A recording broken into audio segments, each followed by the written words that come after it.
इस वीडियो में fundamental right के बारे में बताया जाएगा। फंडामेंटल राइट है ना, जो पार्ट 3 में मेंशन है, भारतीय संविधान के पार्ट 3 भाग में मेंशन है, तथा ये आर्टिकल 12 से लेकर 35 तक है। आर्टिकल 12 से लेकर 35 तक है। Fundamental right are the basic right regarded the granted the every citizen of the constitution of India. ये फंडामेंटल राइट है ना, जो भारत के प्रत्येक नागरिक को दिया गया है। भारत के प्रत्येक नागरिक है ना, सभी को फंडामेंटल राइट को प्रदान किया गया है। फंडामेंटल राइट है ना, जो हमें ये करता है ना कि ये डेवलपमेंट करता है freedom, equality, dignity of individual. यानी कि फ्रीडम ये है ना, ये है ना फंडामेंटल, जिससे हमें ये पता चलता है ना कि ये फ्रीडम की बात करता है। यानी कि सबको इक्वलिटी मानता है, सबको एकदम जीने का अधिकार है, सबको इक्वलिटी मान, किसी को भी बड़ा या छोटा भाव से नहीं देखना है। यानी कि डिग्निटी ऑफ इंडिविजुअल, यानी किसी की इंडिविजुअल है ना, उसके डिग्निटी यानी कि उसका मान का हानि ना हो, इसके बारे में प्रमोट करता है। यानी कि ये फंडामेंटल राइट है ना, बहुत इंपॉर्टेंट है। ये फंडामेंटल राइट बहुत इंपॉर्टेंट है, सभी नागरिकों को फ्रीडम देता है, इक्वलिटी देता है, तथा उसको डिग्निटी को अच्छा करता है। और ये फंडामेंटल राइट है ना, जो जस्टिफिएबल इन नेचर है, यानी कि नेचर के द्वारा जस्टिफिएबल है। यानी कि दिस राइट है ना, called justifiable in right in nature, ठीक है। यानी कि ये जस्टिफिएबल है, यानी कि इसमें ये है ना कि कोर्ट के द्वारा इन्फोर्स किया जा सकता है। ये जस्टिफिएबल यानी कि आपको कोर्ट में अगर जाइएगा ना, तो इसके खिलाफ कोर्ट इसको फंडामेंटल राइट देगा ही देगा। ये एक जस्टिफिएबल है, यानी कि इस पे कोर्ट है जो जस्टिफिएबल है, यानी कि कोर्ट, इस पर कोर्ट मुकदमा हो सकता है। आप अगर अगर आपका फंडामेंटल राइट का उल्लंघन हो रहा है ना, तो आप डायरेक्ट कोर्ट जल जाइएगा, आपको कोर्ट उसमें इन्फोर्स कर सकता है। लेकिन जब आगे पढ़ोगे, डीएसपी है ना, direct principle of state policy, तो डायरेक्ट प्रिंसिपल स्टेट पॉलिसी है ना, जो जस्टिफिएबल रीजन नहीं है, वो नॉन जस्टिफिएबल है। यानी कि उसको कोर्ट आपको नहीं जाना पड़ेगा। अगर डीएसपी का हनन होगा ना, तो आप कोर्ट नहीं जा सकते हैं। लेकिन फंडामेंटल राइट है ना, अगर फंडामेंटल राइट का अगर आपका हनन हो रहा है ना, तो आप डायरेक्ट कोर्ट जा सकते हैं। और कोर्ट जाने के लिए आर्टिकल 32 के तहत आप सुप्रीम कोर्ट जा सकते हैं, और आर्टिकल 226 के तहत आप हाई कोर्ट जा सकते हैं फंडामेंटल राइट के लिए। और ये फंडामेंटल राइट है ना, जो यूनाइटेड स्टेट ऑफ अमेरिका से लिया गया है। ये यूनाइटेड स्टेट ऑफ अमेरिका से फंडामेंटल राइट को लिया गया है। और सुप्रीम कोर्ट को क्या कहा जाता है? सुप्रीम कोर्ट को है ना, जो फंडामेंटल राइट को ये गार्जियन कहा जाता है। बोले ना कि जब भी फंडामेंटल राइट का अगर हनन हो ना, तो आप डायरेक्ट सुप्रीम कोर्ट जा सकते हैं। आर्टिकल 32 का उपयोग करके डायरेक्ट सुप्रीम कोर्ट जा सकते हैं, और आर्टिकल 226 का यूज करके डायरेक्ट हाई कोर्ट जा सकते हैं कि मेरा फंडामेंटल राइट का हनन हुआ। इसलिए सुप्रीम कोर्ट को क्या माना गया है? गार्जियन ऑफ द फंडामेंटल, यानी कि गार्जियन माना गया है कि ये फंडामेंटल राइट को रक्षा करता है। सुप्रीम कोर्ट है ना, जो फंडामेंटल राइट की रक्षा करता है, इसलिए इसको गार्जियन माना गया है। अब है आर्टिकल 12। आर्टिकल 12 है ना, जो डेफिनेशन ऑफ स्टेट, यानी कि स्टेट का है ना, उसका डिफाइन किया गया। स्टेट का कोई डिफिनेशन होता है ना, स्टेट का डिफिनेशन यहाँ पर दिया गया है आर्टिकल 12 में। और आर्टिकल 30 है ना, 13 में, कि law inconsistent with fundamental right are void. यानी कि लॉ ऐसा को जो कानून बना है जो फंडामेंटल राइट को वायलेट कर रहा है, यानी कैसे जो कानून बना ना, जो फंडामेंटल राइट का किसी का हनन कर रहा है ना, तो वो अपने आप वाइड हो जाएगा। वाइड मीन्स खत्म हो जाएगा, यानी कि वो मान नहीं होगा वो कानून का। यानी कि आप किसी को फंडामेंटल राइट को खत्म करके आप कोई कानून नहीं बना सकते हैं। जैसे में ट्रिपल तलाक था ना, जो वो क्या करता था, ट्रिपल तलाक था ना, किसी के फंडामेंटल राइट था, उसका उल्लंघन हो रहा था, तो जिसकी वजह से ट्रिपल तलाक को तब ने तो उसको कोर्ट कहा कैंसिल करने के लिए, तब ना ट्रिपल तलाक पर कोई कानून बना। यानी कि आर्टिकल 13 कहता है ना कि law inconsistent with the fundamental right are void. यानी कि जो भी लॉ ऐसा कानून है जो फंडामेंटल राइट को वायलेट करता है ना, तो वो खत्म हो जाएगा, वो कानून कानून नहीं रहेगा, वो खत्म हो जाएगा। फिर नेक्स्ट है right to equality. Right to equality है ना, जो आर्टिकल 14 से लेकर 18 तक मेंशन है। राइट टू इक्वलिटी है, 18 आर्टिकल 14 से लेकर 18 तक मेंशन है। आर्टिकल 14 में ये है ना कि equality before law, everyone is equal before law.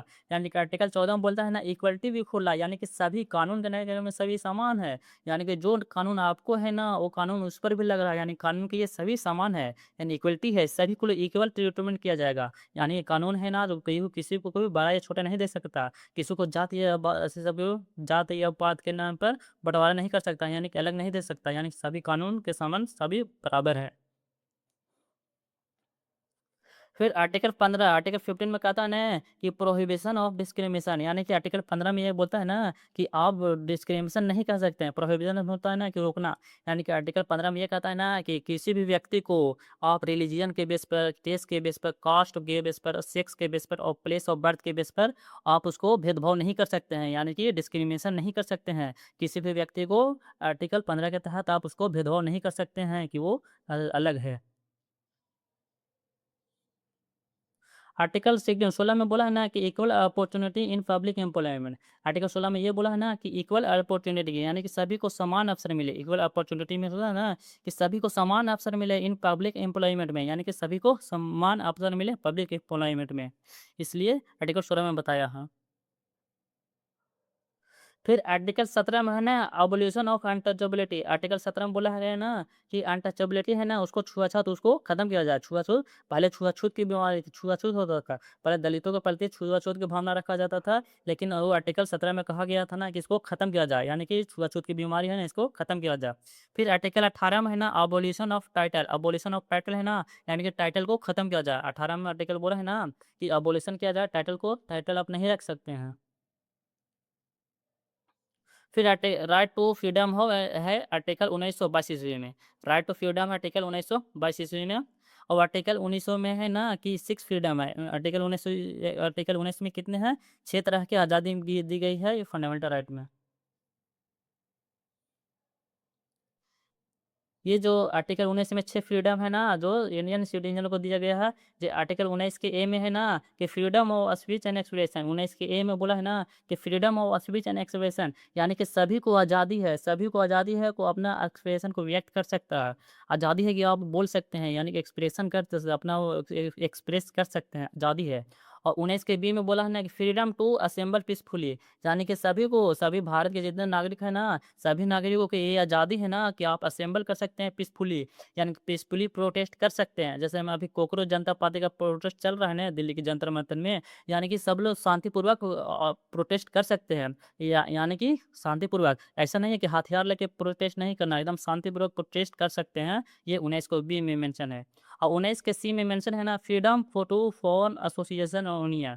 19 के सी में मेंशन है ना फ्रीडम है, यानी फ्रीडम टू फॉर्म एसोसिएशन, यानी कि आप किसी को एसोसिएशन बना सकते हैं, आप यूनियन बना सकते हैं। जैसे यूनियन बनता है ना, आप यूनियन बना सकते हैं, आपको फ्री है। फ्री है कि आप यूनियन और एसोसिएशन को बना सकते हैं। और फिर आर्टिकल 19 के डी है। 19 के डी में बोला बोला है ना कि freedom to move freely in India, यानी कि भारत में आप कहीं भी घूम सकते हैं। 19 के डी में क्या बोला है कि freedom to move freely in India, या भारत में कहीं भी आप घूम सकते हैं, स्वतंत्र है आपकी, जिस भी कहाँ जहाँ भी जाना है, जहाँ भी घूम सकते हैं, कोई रोक टोक नहीं है। ये 19 के डी में है। और फिर 19 के ई में है। 19 के ई में है ना freedom to reside v and settle everywhere in India, यानी कि आपको आज़ादी है, आपको आज़ादी है ना कि भारत कहीं भी जाके बस सकते हैं। आर्टिकल 19 के ई में बोला है ना कि freedom to reside and settle every anywhere in India, यानी कि भारत के कहीं भी कोने में जाके आप आराम से सेटल हो सकते हैं, रह सकते हैं, बैठ सकते हैं, अपना घर बना सकते हैं, कोई दिक्कत नहीं है। और आर्टिकल 19 के एफ, 19 का एफ था ना, तो 19 को एफ में था ना संपत्ति का अधिकार था, राइट टू प्रॉपर्टी, लेकिन राइट टू प्रॉपर्टी पहले था, उसको हटा दिया गया था। राइट टू प्रॉपर्टी पहले हमारा था 19 के एफ में, लेकिन 19 के एफ है ना जो वो आर्टिकल है हट गया था। और ये 1978 ईस्वी में जब मोरारजी देसाई की सरकार थी ना, तो 44वां संशोधन के तहत आर्टिकल 19 को एफ को हटा दिया।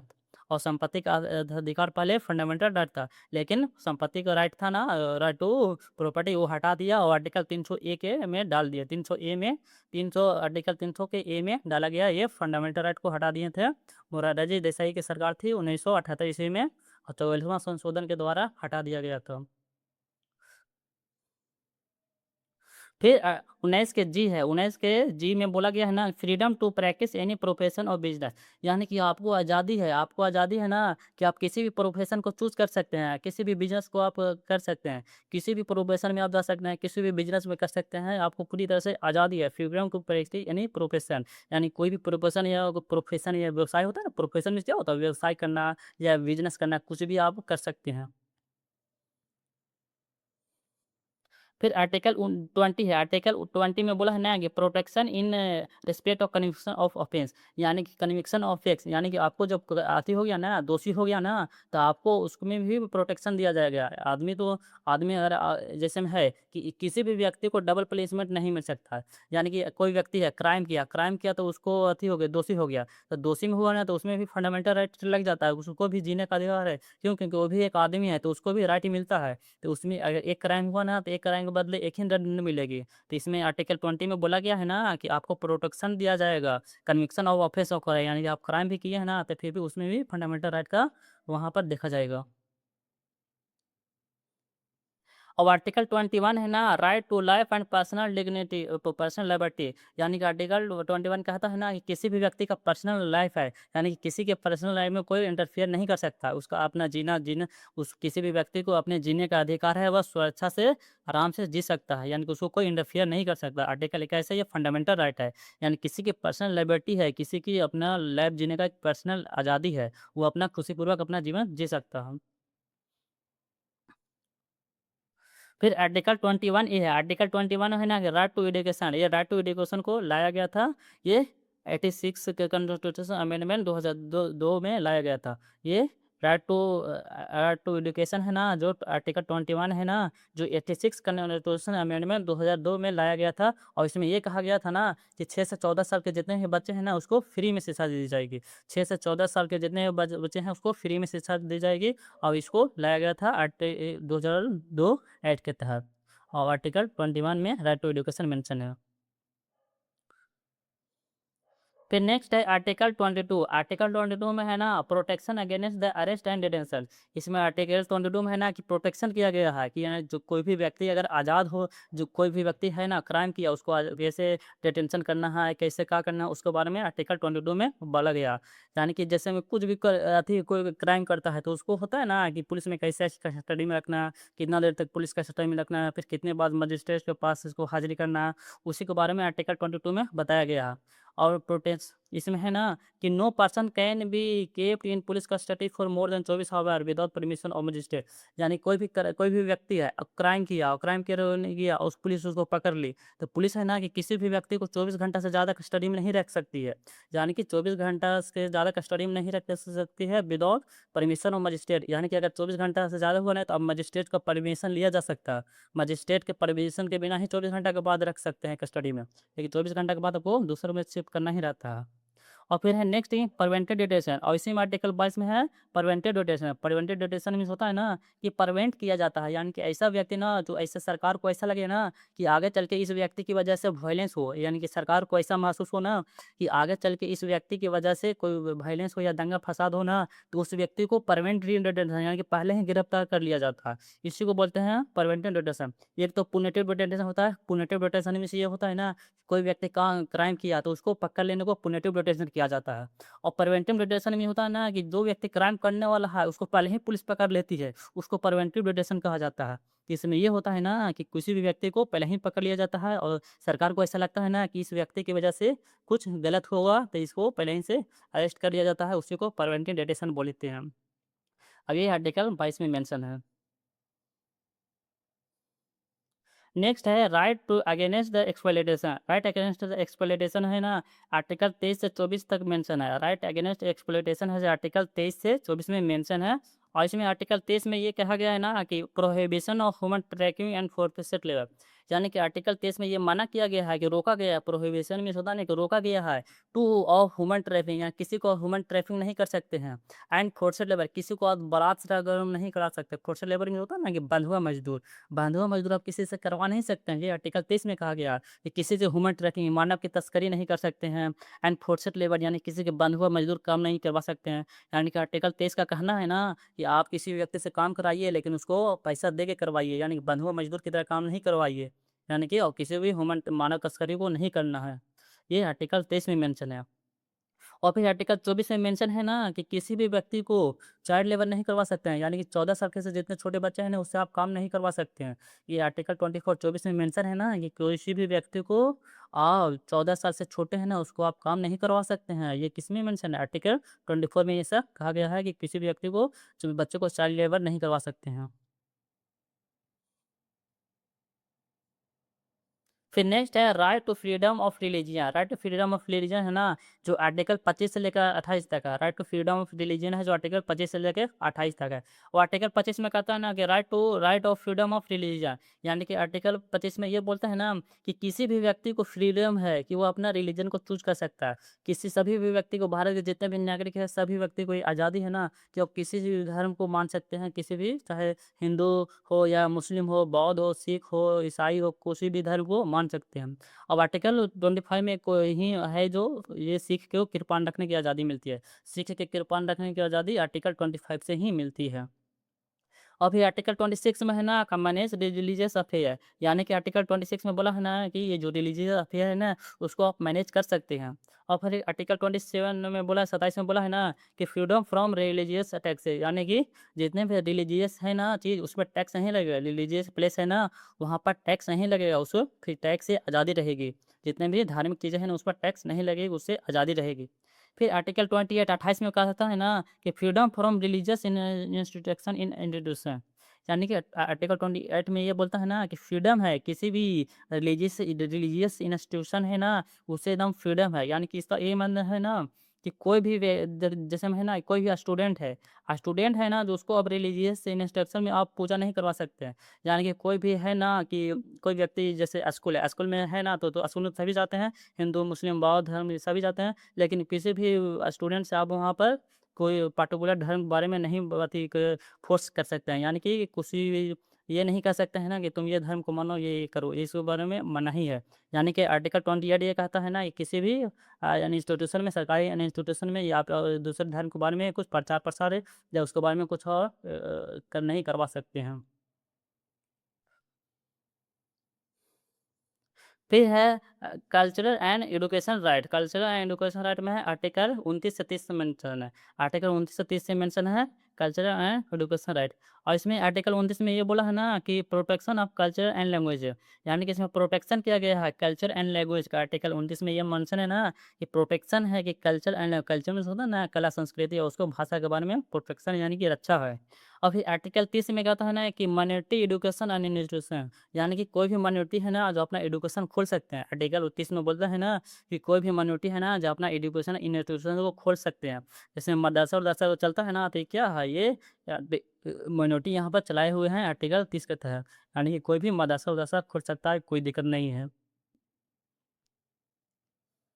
फिर है right to constitution remedy. Right to constitution remedy है, ये आर्टिकल 32 में मेंशन है। आर्टिकल 32 में है ना कि right to move supreme court for fundamental right. इसमें बोले थे ना कि अगर किसी भी व्यक्ति को फंडामेंटल राइट का हनन हुआ है ना तो फंडामेंटल राइट को रक्षा करने के लिए ये आर्टिकल 32 के तहत कहाँ वो सुप्रीम कोर्ट में डायरेक्ट जा सकता है। आर्टिकल 32 के तहत सुप्रीम कोर्ट में जा सकता है तथा आर्टिकल 226 के तहत वो डायरेक्ट हाई कोर्ट में भी अपील कर सकता है। अगर किसी भी व्यक्ति को फंडामेंटल राइट का हनन हो तो उसको डायरेक्ट जा सकता है।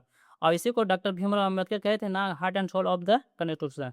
आर्टिकल 32 को क्या कहते हैं doctor Bhimrao Ambedkar? Heart and soul of the constitution, यानी कि संविधान का ये क्या है? आत्मा है, संविधान का आत्मा है।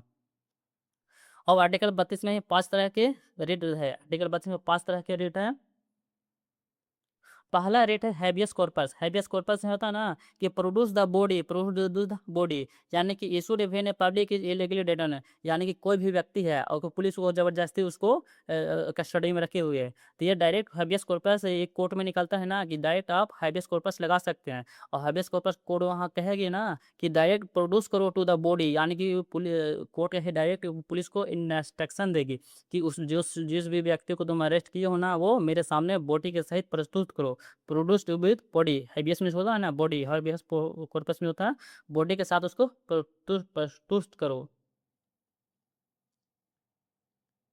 फिर ने दूसरा है मैंडमस, दूसरा है ना मैंडमस। मैंडमस रिट है। मैंडमस में ये बोला जाता है ना कि वी कमांड, इसमें कमांड दिया जाता है। इसमें ये बोला जाता है issued a public authority to perform a legal duty, यानी कि कोई भी पब्लिक है उसको अथॉरिटी आप उसको इसमें ये कहा कोई है कि पब्लिक अथॉरिटी है तो उसको लीगल ड्यूटी के लिए वो बात है। यानी कि जैसे आप किसी भी जाए हैं थाना उना में, कोई थाना उना में केस नहीं लिखता है, केस लिख के क्यों नहीं लिखेगा? उसका एक रहती है ना कि केस तो तुम लिखोगे, इसी के लिए ये यूज किया जाता है। यानी कि कोई भी अगर अपने सरकारी काम को नहीं कर पा रहा है ना तो उसके लिए वी कमांड मैनेमस का यूज किया रेट को यूज किया जाता है। यानी कि आपको इसको अथॉरिटी को परफॉर्म करना होना, यानी कि आपको पब्लिक अथॉरिटी है ना तो उसको लीगल ड्यूटी को है ना तो उसको काम करना ही पड़ेगा। ये कौन है? ये वी कमांड है, यानी कि मैनेमस से जारी किया जाता है। फिर रीट 3 है प्रोहिबिशन। रीट 3 है ना प्रोहिबिटेशन, इसमें स्टॉप किया जाता है। इसमें ये किया जाता है ना कि issued by a higher court to lower court और tribunal to stop proceeding any jurisdiction, यानी कि कोई कोर्ट है ना, कोई छोटा कोर्ट है तो कोई छोटा कोर्ट है ना जो अपने जुरिडिक्शन से बाहर दे देता है, यानी कि अपने न्याय से बाहर जाकर जुरिडिक्शन देता है ना तो उसको रोकने के लिए ये किया जाता है, रिट दायर किया जाता है ये किसी बड़े कोर्ट के द्वारा। कोई बड़े कोर्ट है वो छोटे कोर्ट को ये प्रोहिबिशन या नोटिस स्टॉप करने का नोटिस देती है कि आप अपने अधिकार क्षेत्र से बाहर जा रहे हैं, तो उसे रोकने के लिए ये प्रोहिबिशन रेट डाला जाता है।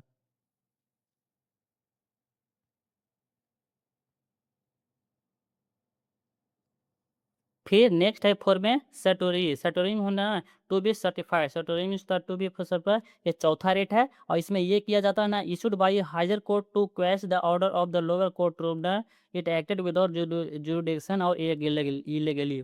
यानी कि रीट 4 में ये बताया गया है ना कि कोई भी जो हायर कोर्ट है ना, वो छोटे कोर्ट के डिसीजन को नकार सकती है। यानी कि जो छोटे कोर्ट है ना, जो अपन डिसीजन गलत दिए है ना, तो उसको ये खत्म कर सकती है। इसमें सर्टिफाइड किया गया है ना, टू बी सर्टिफाइड, यानी कोई भी कोर्ट है ना, जो छोटे कोर्ट का डिसीजन है ना, उसको गलत कर सकती है।